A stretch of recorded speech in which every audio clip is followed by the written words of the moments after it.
va a ser expuesta, Señor, sea expuesta con la gracia de tu Espíritu Santo y que pueda caer en corazones realmente preparados y sedientos de palabra. Y como dice este hermoso libro, que el que tenga oídos para oír, que oiga lo que el Espíritu dice a la iglesia. Señor, que en esta tarde verdaderamente tú puedas hablar a nuestras vidas y podamos salir de aquí sabiendo que tú hoy has hablado a nuestras vidas y a nuestros corazones. Ponemos este tiempo de estudio de tu palabra en tus manos y pedimos tu ayuda y tu respaldo en el nombre de Jesús. Amén. Vamos al libro del Apocalipsis, hermanos, por favor, y vamos a leer el mensaje del Señor a la iglesia de Esmirna. Capítulo 2 del Apocalipsis, por favor. Capítulo 2, del versículo 8 al versículo 11. Apocalipsis capítulo 2, del versículo 8 al versículo 11. Escríbele al ángel de la iglesia en Esmirna, el primero y el postrero, el que estuvo muerto y vivió, dice esto: yo conozco tus obras y tu tribulación y tu pobreza, pero tú eres rico, y la blasfemia de los que se dicen ser judíos y no lo son, sino sinagoga de Satanás. No temas en nada lo que vas a padecer. He aquí, el diablo echará a algunos de vosotros en la cárcel para que seáis probados y tendréis tribulación por 10 días. Sé fiel hasta la muerte y yo te daré la corona de la vida. El que tiene oído, oiga lo que el Espíritu dice a las iglesias. El que venciere no sufrirá daño de la segunda muerte. ¿Cuántos dicen amén? Gloria a Dios, gloria a Dios. Hemos dicho que el libro del Apocalipsis contiene la última y más amplia revelación acerca de la persona de nuestro Señor Jesucristo. Por supuesto que si lees los evangelios, Mateo, Marcos, Lucas y Juan, vas a encontrar muchísimos detalles y muchísimas cosas interesantes acerca de cómo hablaba, cómo predicaba, cómo bendecía y cómo ministraba durante sus años de ministerio. Pero el libro del Apocalipsis es fundamentalmente una revelación de detalles que no encuentras en ninguna parte de los evangelios más que en este libro sobre la figura de nuestro Señor Jesucristo. Así es que el apóstol Juan, que es el autor, el hombre que vivió más cerca del Señor Jesucristo que ninguna otra persona durante toda la historia del Nuevo Testamento, es una persona que casi ya está rozando los 100 años de edad. Lleva aproximadamente 70 años predicando el Evangelio. Conoció al Señor Jesucristo más o menos con 30 años de edad y ahora se encuentra en una isla, la isla de Patmos, una isla que tiene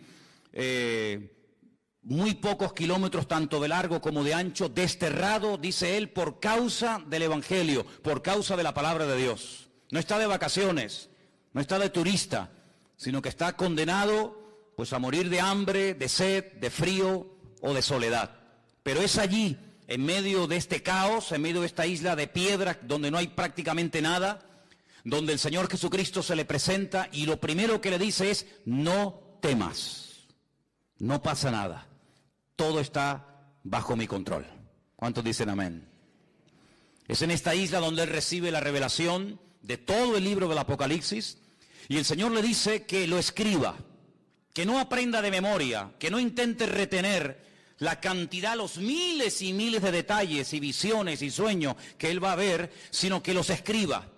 Pero que los escriba no solamente para que él lo sepa, sino que este mensaje de una forma especial tiene que llegar a 7 iglesias que, como pusimos el otro día en la pantalla, ocupaban un área que hoy en día ocupa el país de Turquía.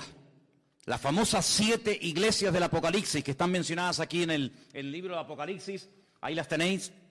Las iglesias de Asia Menor estaban en lo que hoy en día sería Turquía.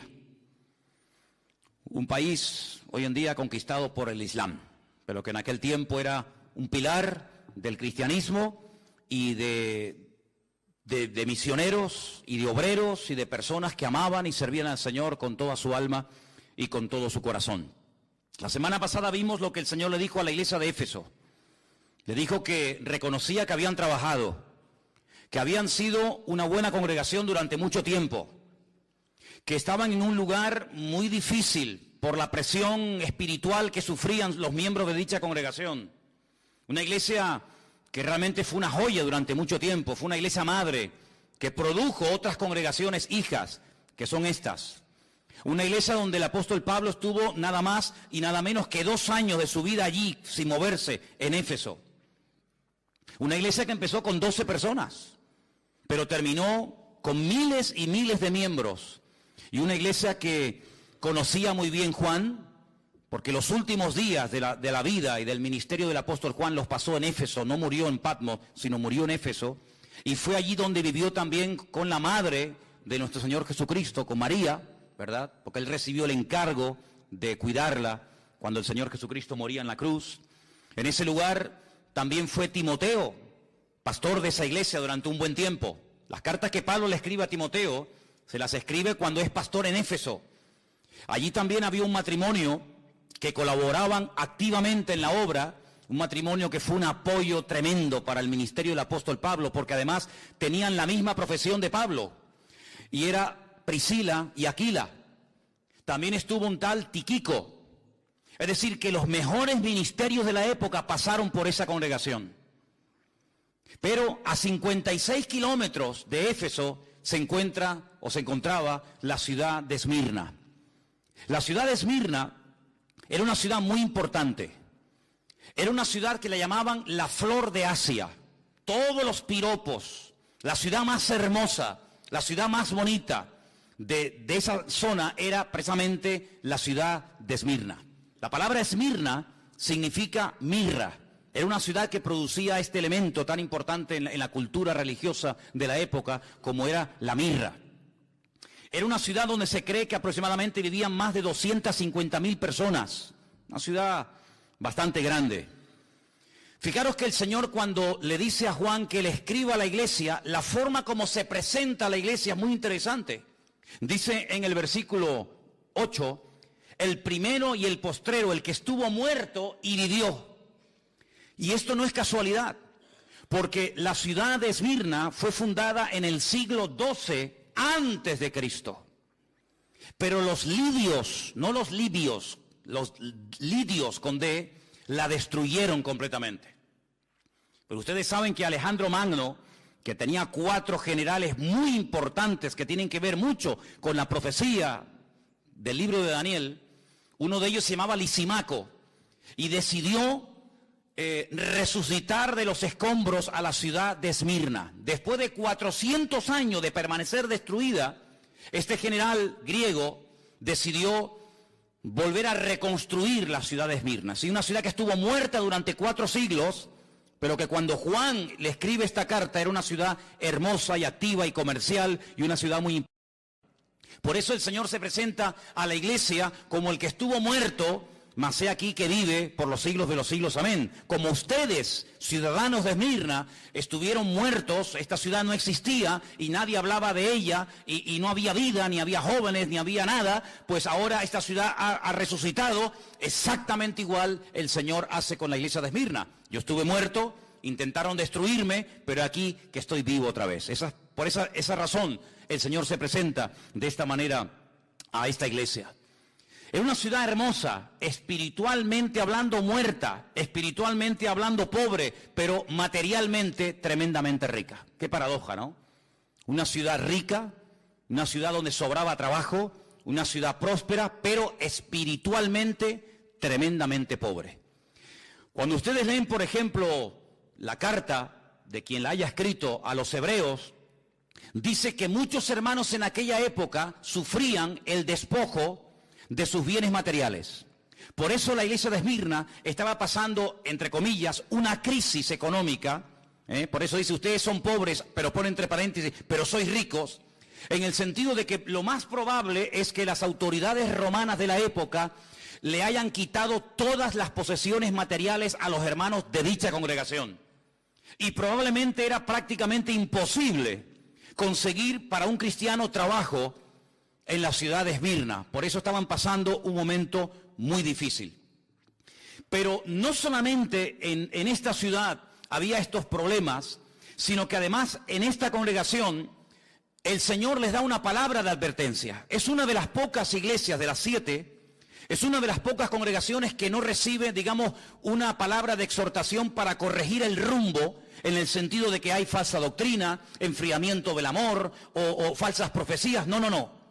La iglesia de Esmirna recibe una palabra de advertencia porque viene un tiempo de prueba, viene un tiempo de persecución contra la iglesia. Y como el jueves nos predicaba Anderson en el mensaje acerca del Espíritu Santo, una de las 27 funciones diferentes del Espíritu Santo en la vida de un creyente y de una congregación, una de ellas es que Él nos recordará lo que Él nos ha enseñado, Él tomaría de Cristo y le glorificaría, y Él nos haría saber lo que ha de venir. En otras palabras, la iglesia de Esmirna tenía que estar preparada antes de y no después de. El Señor Jesucristo les dice a través de este mensaje que vienen 10 días de persecución. Ahora, no es algo literal. Hay un estudio muy interesante, que es el estudio de la numerología, gematría en hebreo, que tiene que ver con todos los números que aparecen en la Biblia. Aparecen muchísimos números.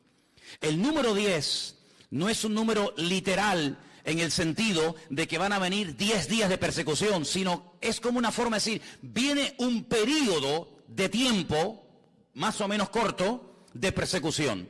Pero en vez de decirlo así, dicen, vienen 10 días de persecución a la iglesia. Pero no es que sean 10 días, lunes, martes, miércoles, jueves, y ya está, no. Sino es un periodo corto de tiempo. Eso es lo que significa, vienen 10 días de persecución. El discípulo más aventajado, el discípulo más importante de todos los que tuvo el apóstol Juan, fue un tal Policarpo. No me va a dar tiempo y no voy a hablar de Policarpo porque no tengo tiempo de hacerlo, pero yo les pediría a ustedes, en internet tienen todo lo que quieran, lean todo lo que puedan de este gran varón de Dios. Policarpo fue uno de los pastores de esta iglesia. Fue muerto en la hoguera en el año 156 después de Cristo. Él era miembro de la iglesia de Esmirna. Simplemente un pequeño detalle. Cuando lo llevaron para prenderla en la hoguera y habían puesto la hoguera encendida para meterlo dentro y le dijeron, te damos la última oportunidad. Si reniegas de Cristo, si te retractas en cuanto a tu fe, te libras de la muerte. Y él dijo, no hace falta que me lleven a la hoguera, porque durante más de 80 años he estado sirviendo al Señor. Jamás se ha portado mal conmigo y en el último momento de mi vida no le voy a renegar. Y dice que él salió corriendo y se metió dentro de la hoguera y de esa manera dio su vida por el Señor. Y esto fue en la famosa ciudad de Esmirna, la iglesia donde Policarpo asistía. Así que cuando leemos en el versículo 10 que viene tiempo de prueba, que viene tiempo de persecución a la iglesia no podía decir, es que no sabíamos nada. Yo nunca me olvidaré cuando un día, no sé cómo ni quién lo hizo, recibimos un correo, y fue un correo que muchas iglesias recibieron, de un pastor sirio. Un pastor de Siria mandó aquí una vez a esta congregación y a otras un mensaje.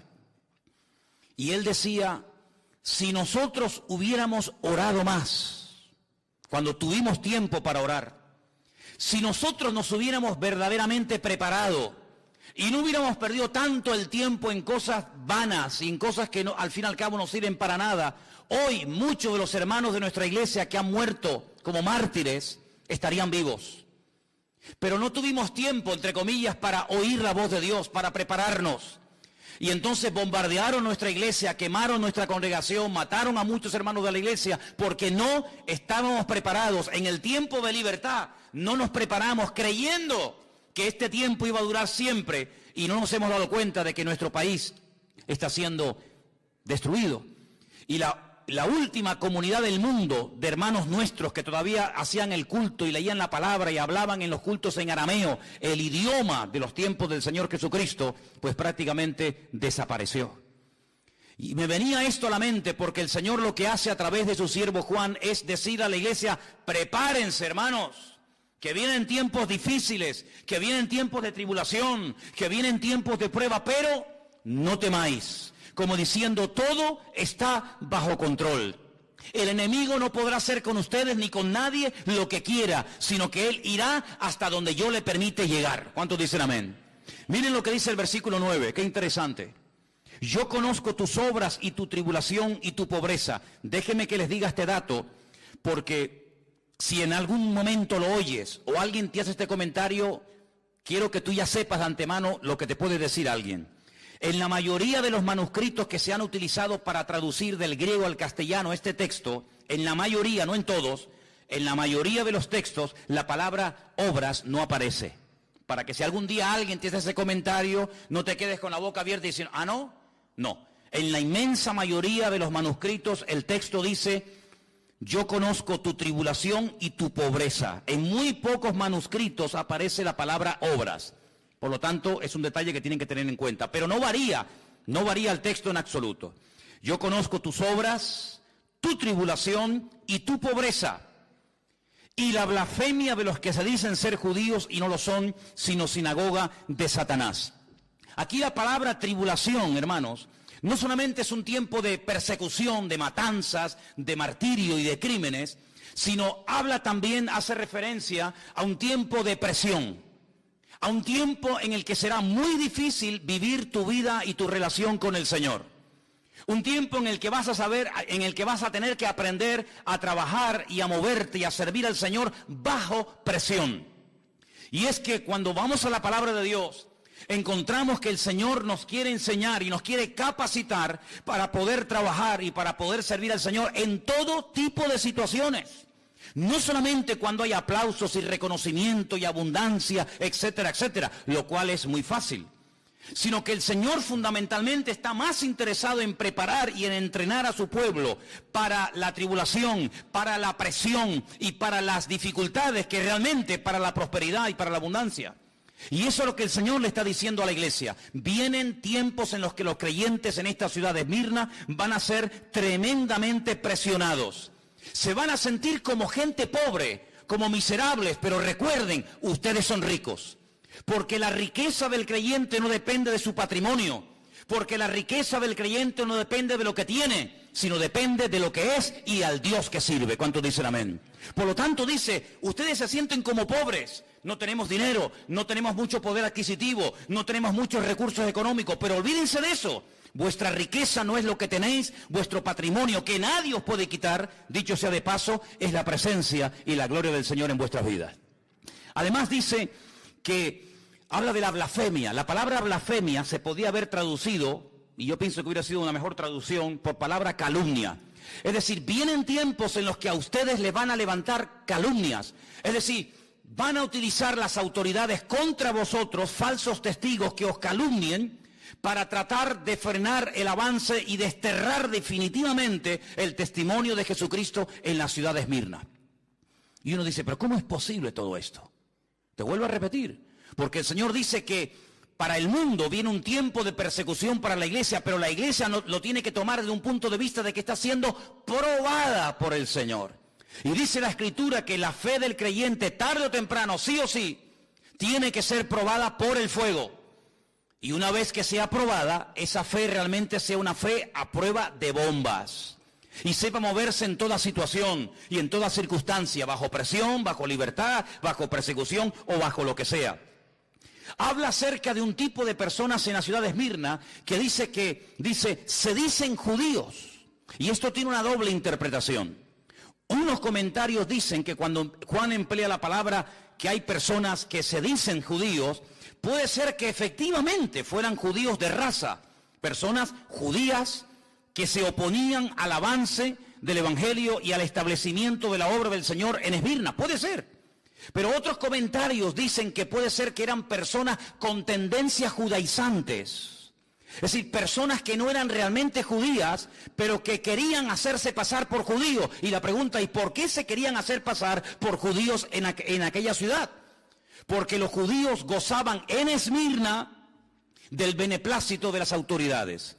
Porque se cuenta que en un momento de la historia, cuando la ciudad quiso ser restaurada, quiso ser reconstruida, los judíos levantaron de su patrimonio personal enormes cantidades de dinero que le dieron a las autoridades romanas y de esa manera recibieron el apoyo, el beneplácito de las autoridades, y ser judío en la iglesia, en la ciudad de Esmirna, no en la iglesia, perdón, en la ciudad de Esmirna, pues era pues un punto a favor, pero ser cristiano evidentemente era meterte en follones.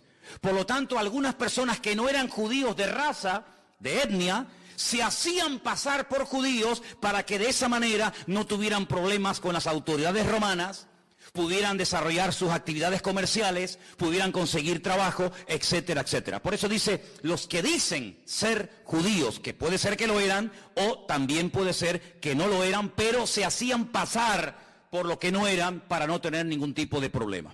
En otras palabras, cuando alguien se hace pasar por lo que no es, la Biblia utiliza un término muy directo, y es la palabra hipocresía. La palabra hipócrita significa uno que usa una máscara. La palabra hipócrita se utilizaba en el teatro griego, greco-romano, cuando los actores utilizaban caretas para ocultar su identidad y para hacer un papel que no era verdaderamente el suyo, no era la esencia propia de ello, pero a los actores se les llamaba en cierto sentido hipócritas, no como un término despectivo, sino simplemente como alguien que utilizaba un disfraz, una careta, para que no se le reconociera públicamente. Hoy en día la mayoría de los actores actúan a cara descubierta, pero en aquellos tiempos no era así el teatro, era diferente. Por lo tanto, lo que el Señor está tratando de decir aquí es que la iglesia no tiene que parapetarse, no tiene que esconderse, no tiene que disfrazarse de nada ni de nadie, sino que tenemos que ser lo que somos con todo orgullo para la gloria del Señor. ¿Cuántos dicen amén? Dice el texto que iban a ser perseguidos. Y yo quiero pararme aquí y decir varias cosas referente a esto. Nosotros en este momento, aquí en Europa, concretamente aquí en España, no estamos siendo perseguidos. Pero esto no fue siempre así. Esto no fue siempre así. El que ahora en este momento no quemen nuestras iglesias, no echen a nuestros hijos de las universidades y de las escuelas, que nos dejen leer la Biblia, que podamos tener un culto con un cartel fuera y cantar y todo el barrio irnos, no siempre fue así. En este país ha habido persecución. España es un país bañado con sangre de mártires. España es un país donde han muerto miles de creyentes por la causa del Señor Jesucristo y por el Evangelio. No siempre fue permitida la lectura de la Escritura. Nosotros somos el resultado y el producto de muchos hermanos que pagaron un precio altísimo para que hoy en día nuestra juventud y nuestros niños, y nosotros incluidos, podamos disfrutar de esta libertad. Pero no siempre fue así, queridos hermanos. Y es que si tú estudias la historia de la iglesia desde que nació prácticamente hasta el día de hoy, la iglesia siempre en algún momento de la historia ha sido perseguida. Tenemos ahí en el tablón de anuncios de la iglesia, yo les pediría que después se acerquen y lo vean, los países donde en este momento están nuestros hermanos sufriendo terribles persecuciones. Sin lugar a dudas, de todos los países que en este momento hay persecución, el más complicado, el más difícil, donde realmente es un peligro el ser creyente, es en Corea del Norte. Es el país donde más persecución hay en este momento contra la iglesia. Pero por ejemplo en China, hasta hace muy poco tiempo, la persecución contra los cristianos ha sido horrorosa durante años, durante décadas, ¿verdad?, del régimen comunista. Pero como bien saben ustedes, yo hace unos días estuve con un pastor chino, en el barrio chino de Londres, y este hermano me decía que la iglesia está creciendo, que tienen varios cultos durante la semana, pero China es un país donde han estado perseguidos los hermanos durante muchísimo tiempo, pero hoy por hoy hay más de 7,000 chinos que cada semana están entregando sus vidas a Cristo y bautizándose para la gloria del Señor. Es decir, que donde más los han perseguido es hoy por hoy donde más está creciendo y extendiéndose el Evangelio. ¿Cuántos dicen amén? ¿En Europa hubo persecución? Claro que sí, pero gracias al Señor estamos temporalmente pasando un tiempo de libertad. Pero el Señor no tiene que pedirle permiso a nadie para que en un momento determinado, si Él lo considera oportuno, por un breve periodo de tiempo, la iglesia, su pueblo, sus hijos, seamos probados con algún tipo de presión, con algún tipo de persecución.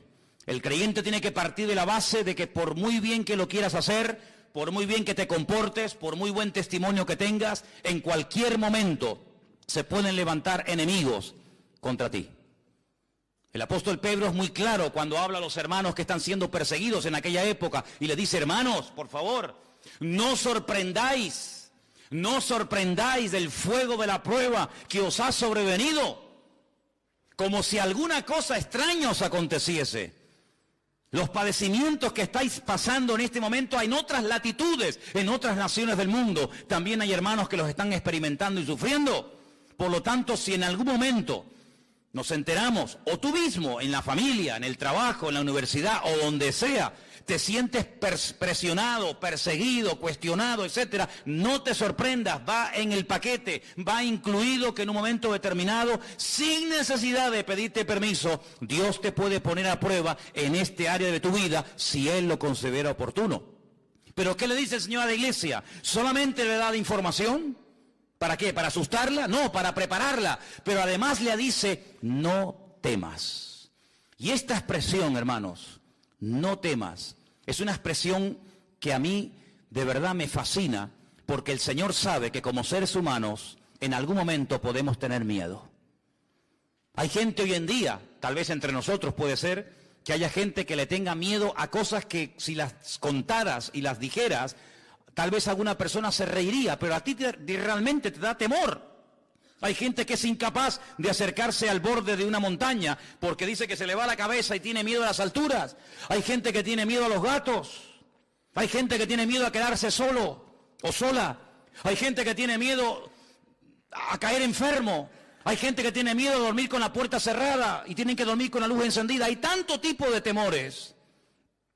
Pero el Señor a todos y a cada uno de nosotros, en cualquier circunstancia o situación en la que nos encontremos, siempre el Señor te dirá: no tengas ningún temor, no temas. Yo estoy contigo y nadie te podrá hacer frente en todos los días de tu vida. ¿Cuántos dicen amén? ¿Señor nos puede probar? Claro que sí. Hay un versículo que quiero leerlo, lo tengo aquí apuntado, no quería olvidarlo. Está en 2 de Timoteo 3:12, te lo leo y dice: todos los que quieran vivir piadosamente en Cristo Jesús padecerán persecución. ¿Conocías ese versículo? Todos los que quieran vivir piadosamente, ordenadamente, santamente en el Señor, padecerán persecución. 2 de Timoteo capítulo 3, versículo 12. El Señor le dice a la iglesia: vais a ser perseguidos, pero no tengáis ningún temor. Y le dice: sigan siendo fieles. Esa expresión cuando le dice sean fieles, en el texto original dice sigan siendo fieles. No es que a partir de ahora vais a ser fieles, no, hasta aquí habéis sido fieles. Pero cuando venga la persecución, seguid perseverando en vuestra fidelidad. Y hermano, es que hay un ingrediente, hay una asignatura que no puede ser en nuestras vidas, una asignatura pendiente, y es la constancia en el Señor. Imagínense la cantidad de gente que hemos conocido en todos estos años. Me doy cuenta que hay mucha gente que empieza bien, se animan, comienzan a leer la Biblia, comienzan a venir a los cultos, comienzan a interesarse por las cosas del Señor, pero hermano, eso está muy bonito y está muy bien. Pero aquí lo importante no es tener una buena temporada, aquí lo importante es ser fiel, como dice aquí, hasta la muerte. ¿De qué sirve que leas durante un mes todos los días la Biblia y te levantes temprano a orar, si luego al mes siguiente no sabes ni dónde dejaste la Biblia y ya ni siquiera te acuerdas del Señor ni de orar? No quieras correr y abarcar demasiado en poco tiempo. Sed fieles y constantes hasta la venida del Señor, dice la Escritura. Estad firmes y constantes creciendo en la obra del Señor siempre.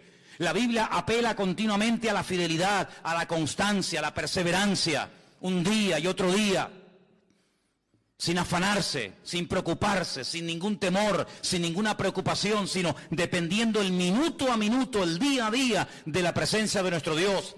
Vienen tiempos difíciles, vienen tiempos de prueba, vais a ser probados, pero no temáis, sed fieles, aprender a perseverar. Y es algo muy interesante ver que en la iglesia, en la ciudad de Esmirna, se levantaron todo tipo de calumnias y todo tipo de acusaciones contra los hermanos. Leyendo esto y preparándome para este mensaje, descubrí que las 5 cosas que utilizaban las autoridades de la ciudad de Esmirna contra los hermanos eran estas. Se les acusaba de ser desleales al César de Roma. Al César de Roma se le llamaba Kairos. ¿Qué te parece? La palabra Kairos se traduce por señor, pero no es señor José, señor Antonio, señor Jorge, señor Juan, sino Kairos es el Adonai, es la máxima autoridad, ¿verdad? Cuando el Nuevo Testamento se escribió, que se escribió en griego, el apóstol Pablo, en una de sus cartas dice que si confesamos que Cristo es el Kairos, el Señor, la máxima autoridad, seremos salvos. El César de Roma era el que tenía este título, la máxima autoridad, el Señor. Por lo tanto, había que ofrecerle pleitesía, había que postrarse delante de un busto, delante de una estatua del César de turno, cuando pasabas por delante de él. Los cristianos se negaban rotundamente a adorar como si fuera un dios al César de Roma. Los cristianos estaban dispuestos a morir antes de doblar sus rodillas y adorar al César como si fuera un dios. Eso fue lo que le dijeron a Policarpo en el 153 después de Cristo.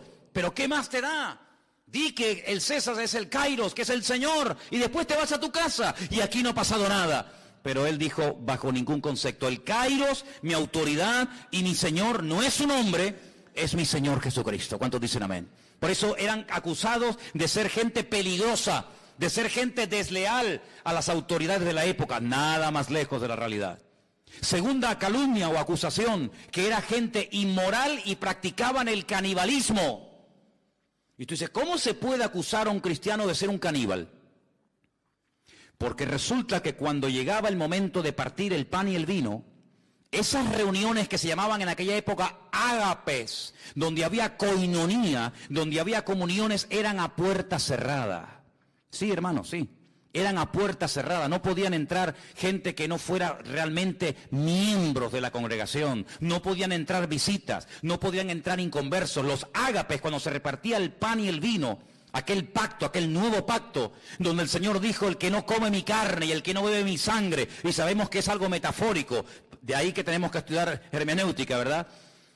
No puede ser mi discípulo, no puede formar parte de mi familia, pues había extendido la idea de que hacían actos de canibalismo y comían carne humana y bebían sangre de seres humanos por las malas palabras traducidas o interpretadas del Señor Jesucristo.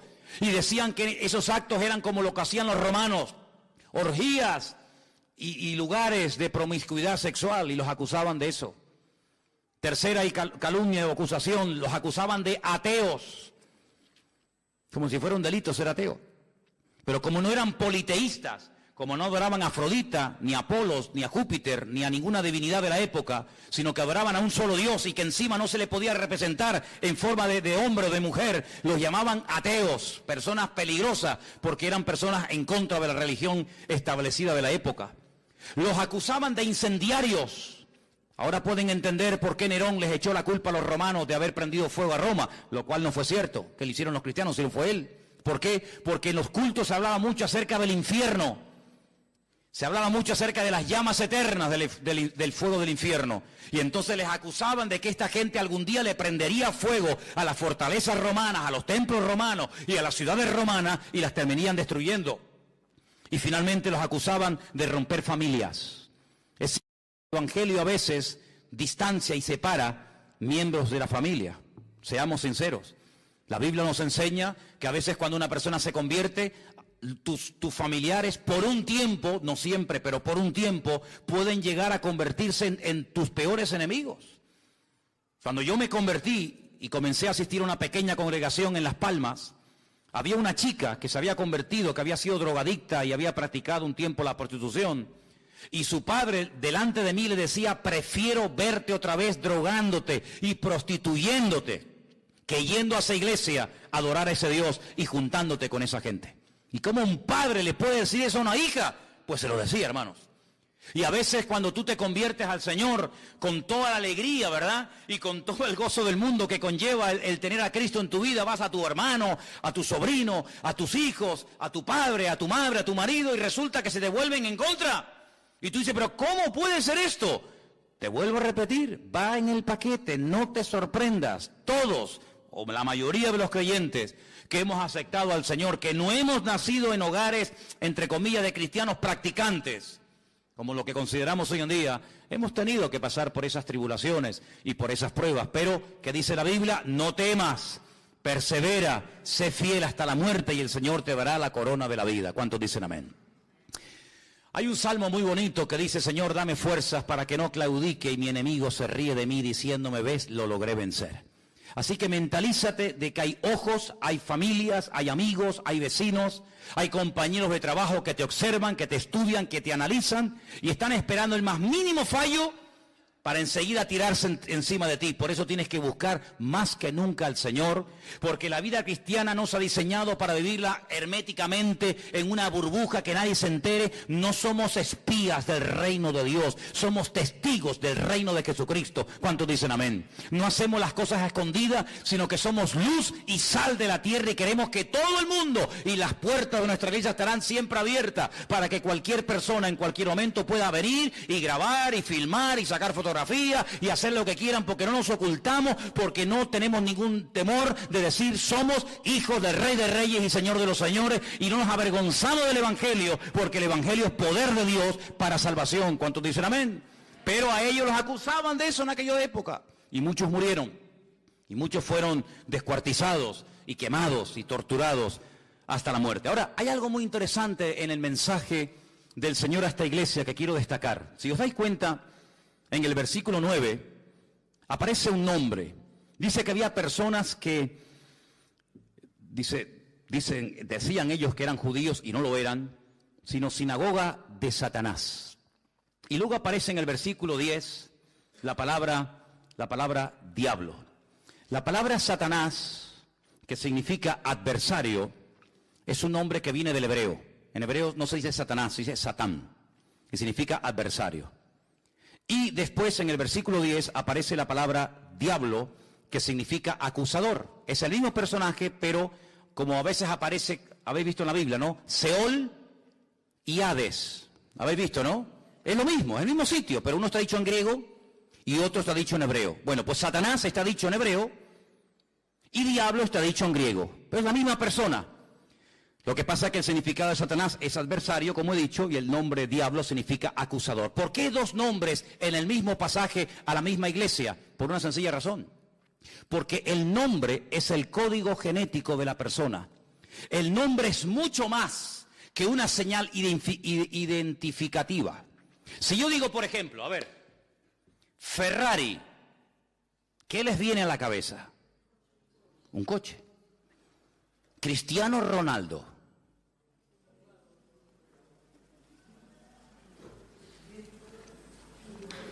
¿Sí o no? El nombre conlleva muchas cosas, mucho más que simplemente decir este es Juan, este es Pedro, este es Antonio.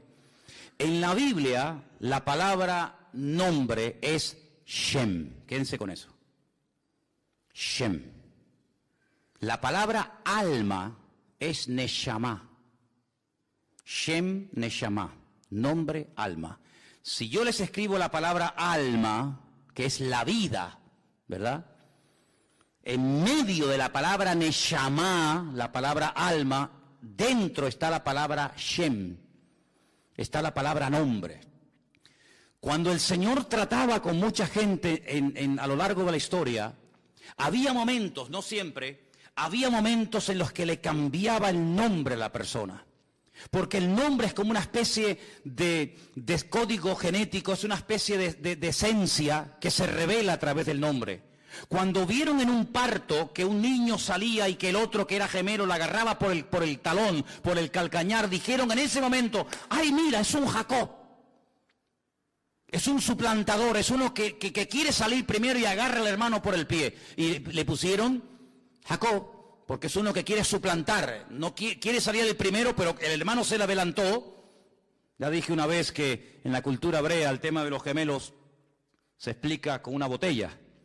Si en una botella de cuello muy estrecho metemos una piedra y después volvemos a meter otra piedra, ¿qué piedra sale primero? ¿La primera que metió o la segunda? La segunda.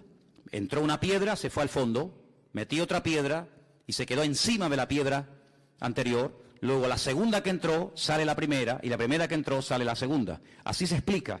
en hebreo, el tema de los gemelos. El primero en ser fecundado sale el segundo, y el segundo fecundado sale el primero. Jacob quería salir el primero, y le agarra el tobillo a su hermano, y le dijeron suplantador. Por eso, la característica fundamental de la vida, de la esencia, de la personalidad de este personaje, era que él siempre quería lo del otro. La bendición de mi hermano la quiero yo. El mejor lo quiero yo. Él siempre quería ir el primero. Cuando el Señor trata con él y le dice, es que así no puedes ir por la vida, porque el fin no justifica los medios, yo te voy a cambiar el nombre y nunca más te llamarán suplantador. Hay otro camino, hay otra forma, otra conducta en la vida que no es ni la mentira, ni la manipulación, ni la tergiversación, ni nada por el estilo, sino es un camino de obediencia, es un camino de santidad. Si tú quieres conseguir todo a lo bruto, puede ser que lo consigas, pero nunca podrás decir que fue el Señor el que te lo dio, sino fue tu fuerza, tu sabiduría, tu experiencia. De ahí que el Señor le diga al pueblo de Israel, cuidadito, cuando entréis en la tierra prometida, en la tierra de Canaán, cuidado que comiencen los rebaños a reproducirse y las cosechas a ser abundantes. Tengan mucho cuidado, no sea que caigan en el error, en la trampa de decir, mi fuerza, mi poder, mi sabiduría ha producido este imperio. No, Señor, ten mucho cuidado, porque antes de la caída es la altivez de espíritu y la soberbia. Como tú creas que el que suple tu necesidad es tu trabajo, eres hombre muerto, amigo. Como tú creas que tu experiencia y tu sabiduría es la que te ha ido abriendo camino en la vida, te estás atribuyendo la gloria a ti y se la estás robando al Señor. Lo que tienes, o se los atribuyes al Señor y nadie te lo puede quitar, o como tú te atribuyas la gloria, ten cuidado que lo que tanto sacrificio te costó conseguir, mañana cualquiera te lo puede quitar. Lo que Dios da, nadie te lo quita, pero lo que tú dices que tú has conseguido con el sudor de tu frente y con tu trabajo, ¿no os dais cuenta que Adán tenía que vivir del sudor de su frente? ¿Pero el creyente tiene que vivir del sudor de su frente? Dice, sí, no, Señor. Adán tenía que vivir del sudor de su frente porque tú te has desconectado de mí. Yo te di el paraíso, yo te di lo mejor y tú te has desconectado de mí, por lo tanto a partir de ahora te buscas la vida. Eso es lo que significa en versión Manolo Sierra, ganarás el pan con el sudor de tu frente. ¿No me quieres? Búscate la vida. A partir de ahora vas a comenzar a sudar. Conmigo no ibas a sudar nunca.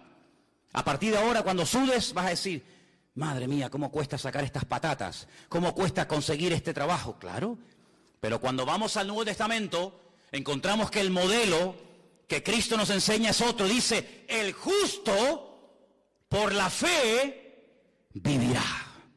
Tú eliges. ¿Quieres sudar la camiseta y tú ser el que consigue las cosas de la vida? Adelante, amigo, no hay ningún problema. Pero si quieres, te enseño otro modelo de vida. Y es depender del Señor, el pan nuestro de cada día, dánoslo hoy. Al fin y al cabo, ¿qué es más difícil? ¿Vivir por tu esfuerzo personal o vivir por fe? Bueno, habrá respuestas para todo. Pero cuando vamos a la palabra de Dios, nos encontramos que el Señor lo que quiere es que aprendamos a depender de Él, que nos conectemos a la fuente. ¿Y la fuente quién es? Nuestro Señor Jesucristo. ¿Cuántos dicen amén? Dile al que está a tu lado, ¿cómo quieres vivir tú? ¿Como Adán o como Cristo? Tú decides, amigo. Tú decides cómo quieres vivir. Seréis probados. No es malo ser probado. Es una buena señal. Es una buena señal. ¿Sabes cuál es una mala señal? Que no te esté pasando nada. ¿Sabes a quién no le pasa nada? ¿Sabes a quién no critican? ¿Saben a quién no calumnian? ¿Sabes quién nunca se siente mal si sube el petróleo o baja el petróleo? Si pierden el trabajo. ¿Saben quién? Los muertos. Nunca vas a ver una manifestación de muertos en el cementerio de San Lastenia. No nos hacen caso, nos tienen aquí abandonados, metidos en cajas. No me traes flores, te has olvidado de mí, te has enamorado de otro hombre, te has enamorado de otra mujer. Los muertos no se quejan, porque nadie se mete con ellos, es con los vivos. Por lo tanto, el ser probado es una buenísima señal, querido. ¿Y probado en qué? ¿En qué fue probado Cristo? ¿En qué fue probado Cristo? Dice la Biblia, ¿en qué fue probado? ¿En qué? En todo. ¿Y tú crees que nosotros vamos a ser mejores que Él y no vamos a ser probados en todo? Si Él fue probado en todo, ¿Qué garantía tienes tú de que Él no permita, si lo desea, en un momento determinado, que tú y yo también seamos probados en todo? ¿Cómo vas a conocer la fidelidad de Dios si toda la vida vives en abundancia? Pero cuando vives en escasez vas a poder decir con autoridad, no desde la plataforma de la teoría, sino desde la realidad: el Señor es mi pastor y nada me faltará. Yo sé lo que digo, ¿verdad? ¿Qué testimonio puede dar el enfermo que ha visto un toque de Dios en su vida, de decir, el Señor es mi médico divino, ¿verdad? Luego hay pruebas que fortalecen tu fe, hay pruebas que descubren la naturaleza del Dios al cual sirves, y la esencia del Señor no se conoce en la abundancia, sino se conoce en la prueba, porque la prueba es una bendición de Dios para la vida del creyente. Dios, como dije antes, no tiene que pedirnos permiso. Todo está bajo el control de Dios, y lo importante no es el tiempo que Dios permita la prueba, sino la actitud que yo voy a tener durante el tiempo de prueba, porque la actitud es lo que marca la diferencia. ¿Cuántos dicen amén? Ahora, es interesante notar la recompensa de la iglesia. Fíjate, dice aquí en el versículo 10, no temas en nada de lo que vas a padecer, y aquí el diablo echará a algunos de vosotros en la cárcel para que seáis probados, tendréis tribulación por 10 días o un de tiempo, sé fiel hasta la muerte y yo te daré la corona de la vida. Tal vez a nosotros esto de la corona no nos diga nada, pero en aquellos tiempos a los atletas, ¿verdad?, se les coronaba con una corona de laureles, pero una corona, como dice la Biblia, corruptible. Te ponían una corona de laurel muy bonita sobre tu cabeza, sobre tu cuello, pero tarde o temprano se marchitaba. Era una corona corruptible, pero el galardón, la corona que el Señor le dará a sus hijos que sean fieles hasta la muerte, es una corona, dice, incorruptible. Y esta mañana cuando leía esto, me dio algo, un vuelco en el corazón, porque la palabra iglesia está en plural en el versículo 11 y en todos donde lo leas. El que tiene oído, oiga lo que el Espíritu le dice a la iglesia. ¿Dice eso? No. A las iglesias, no es lo mismo la iglesia que las iglesias. Es como cuando, por ejemplo, he oído gente que dice el versículo, a los suyos, a los Juan 1:11, a los suyos vino y los suyos no le recibieron.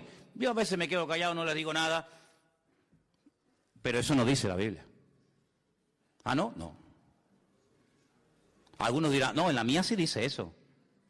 Yo me corto un brazo como el de la película de la noche, que la Biblia suya no dice, a los suyos vino,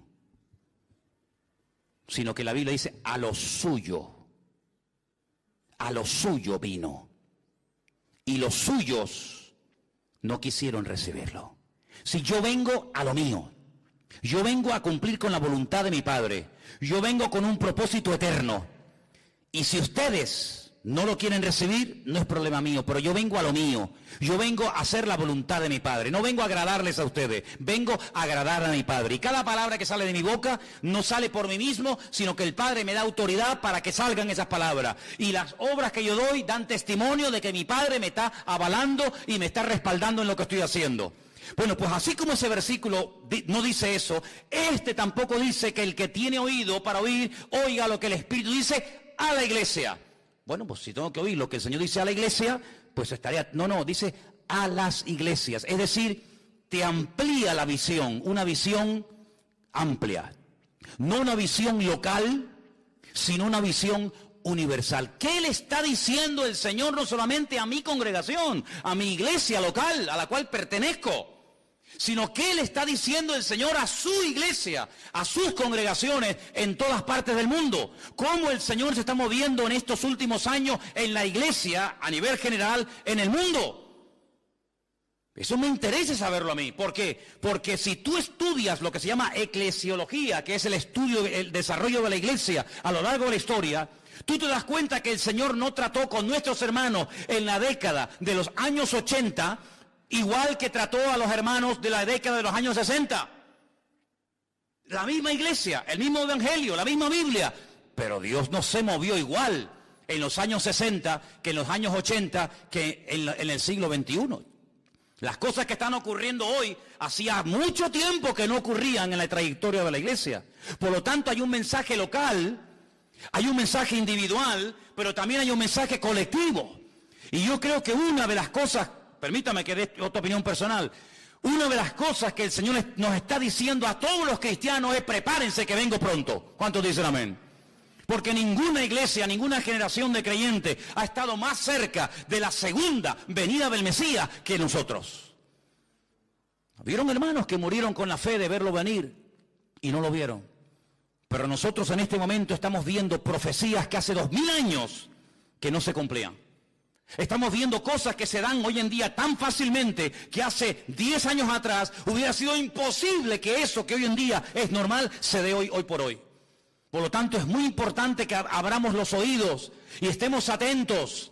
Y hay algo que nos puede ayudar, a veces no tanto, pero a veces nos puede ayudar, y es oír las noticias, leer los periódicos, ver cómo habla la gente del mundo, ver cómo hablan en las tertulias, ver cómo hablan los políticos, y te das cuenta de que ha empezado el principio de dolores. Ustedes que están en la calle y que conocen a tanta gente de la calle, tú no palpas, no te das cuenta cómo habla la gente, qué preocupaciones tiene, qué temores tienes.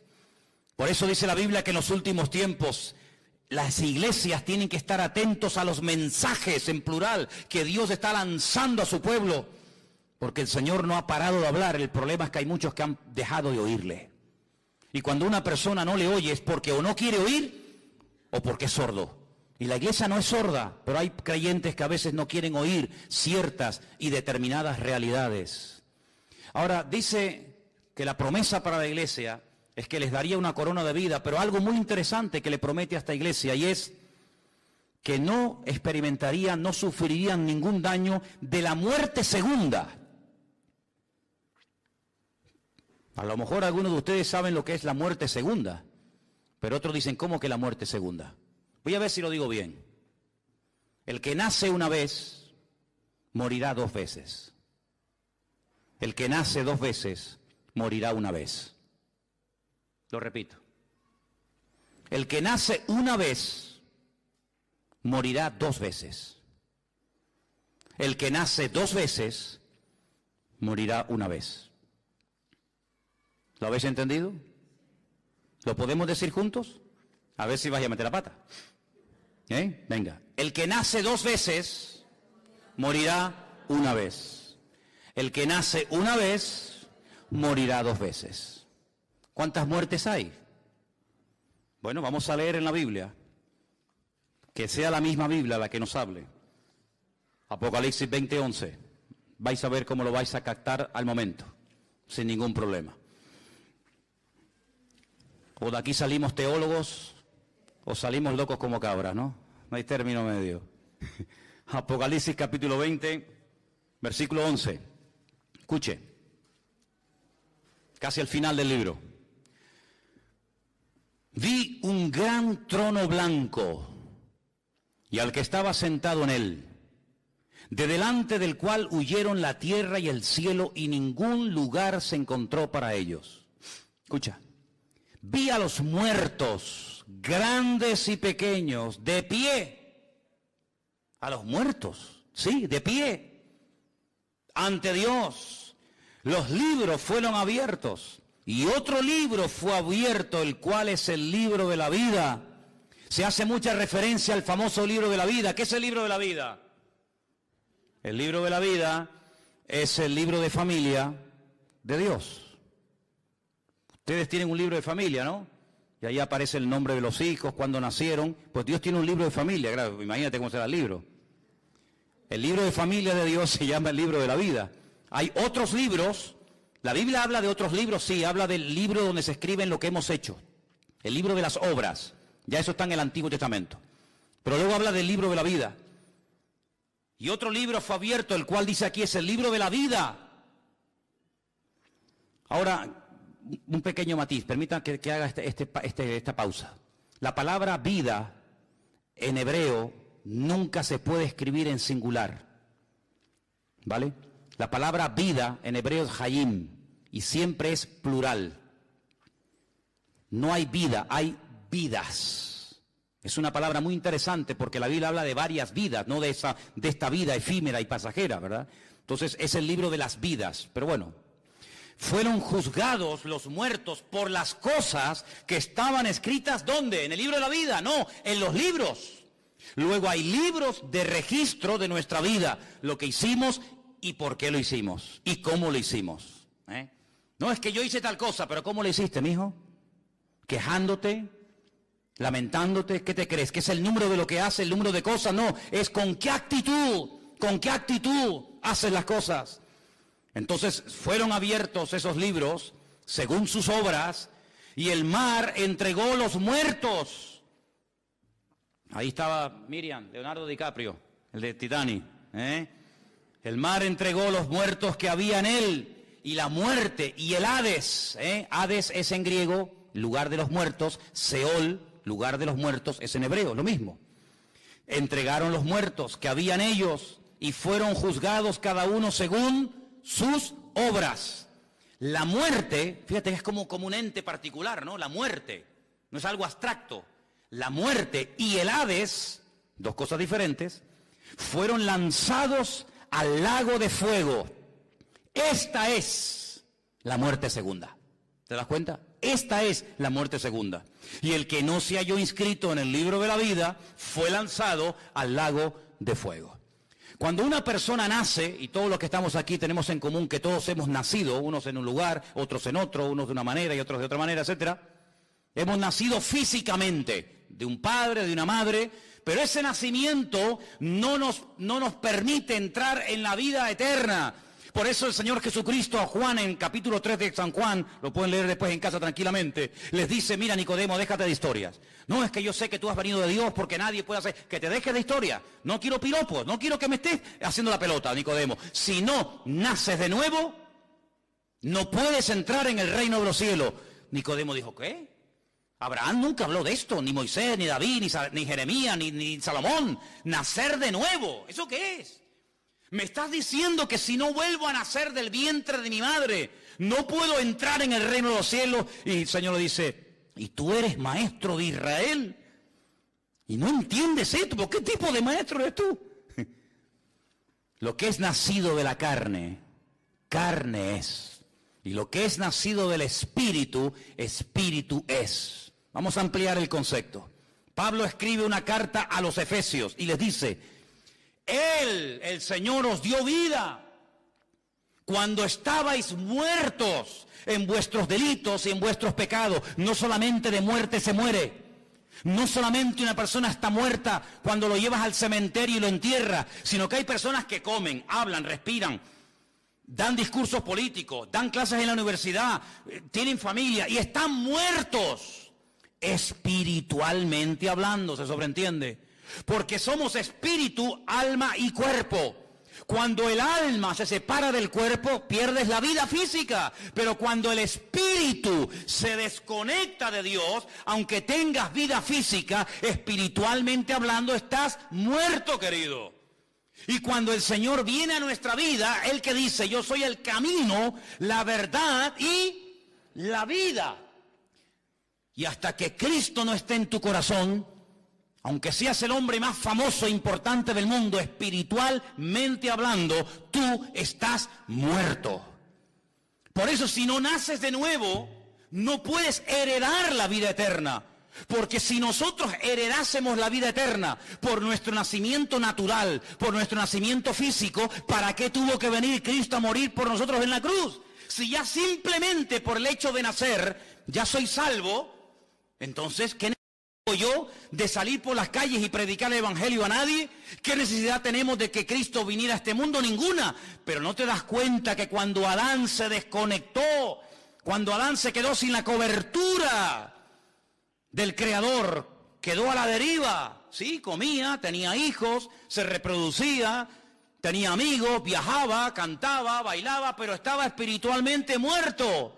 Pero cuando se vuelve a producir la unión, la conexión entre el Creador y la criatura, ese espíritu que quedó desconectado, ese espíritu que quedó muerto, ¡pum!, vuelve otra vez a la vida. Y eso es lo que la Biblia llama nacer de nuevo. Por eso dije, el que nace una vez, es decir, el que nació porque su madre lo parió, pero no nació espiritualmente hablando, morirá 2 veces. Morirá el día que le toque, 14 de mayo del 2016. Hasta ahí llegó Juan Palomo. Ahí se murió. Pero ese hombre resucitará algún día. Y se presentará delante de Dios, ¿sí o no? Y el Señor abrirá el libro y dice, a ver, ve para acá, ¿cómo te llamas? Juan Palomo. Juan Palomo. O Juan Bochugo. No, Juan Palomo no aparece aquí. ¿Cómo que no aparece ahí? Pero si yo era el director de la Caixa, y yo era el catedrático, y yo era... Sí, pero es que aquí no aparecen títulos. Pero si yo di 1 millón de euros a Cáritas, que es que aquí no aparece en este libro lo que hiciste. Juan Palomo, por J, ¿verdad? Sí, si no tenía Juan. No aparece. Condenado a muerte. ¿Otra vez morir? La segunda muerte. La primera ya la tuviste el 14 de mayo del 2016. Ahora otra vez tendrás que morir eternamente. Porque cuando un vecino te fue a regalar una Biblia, te burlaste de él. Porque cuando alguien te invitó a la iglesia, pasaste olímpicamente, dijiste que te ibas a ver el Tenerife con no sé quién. Porque no tuviste tiempo, porque eras el tío más ocupado de la tierra, porque tenías tiempo para todo y para todas, menos para Dios. Entonces ahora vas a morir otra vez, pero de esta no te escapas, amigo. Entonces el que nace una vez, muere 2 veces, el día que te toca y cuando el Señor te juzgue en su presencia.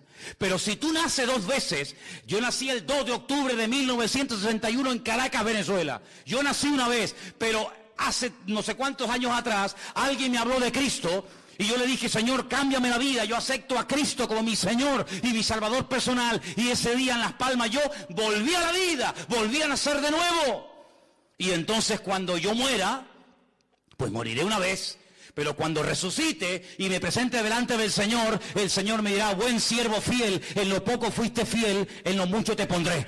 Entra en el gozo de tu Señor y viviré eternamente en la presencia del Señor. Por eso yo te pregunto esta tarde, ¿cuántas veces has nacido? 1. Ay, amigo, no te queda nada. ¿O has nacido 2 veces? El nacimiento físico nos mete en el planeta Tierra. El nacimiento espiritual nos introduce en la vida espiritual, en la vida eterna con el Señor Jesucristo. Por eso la promesa del Señor a Esmirna es esta.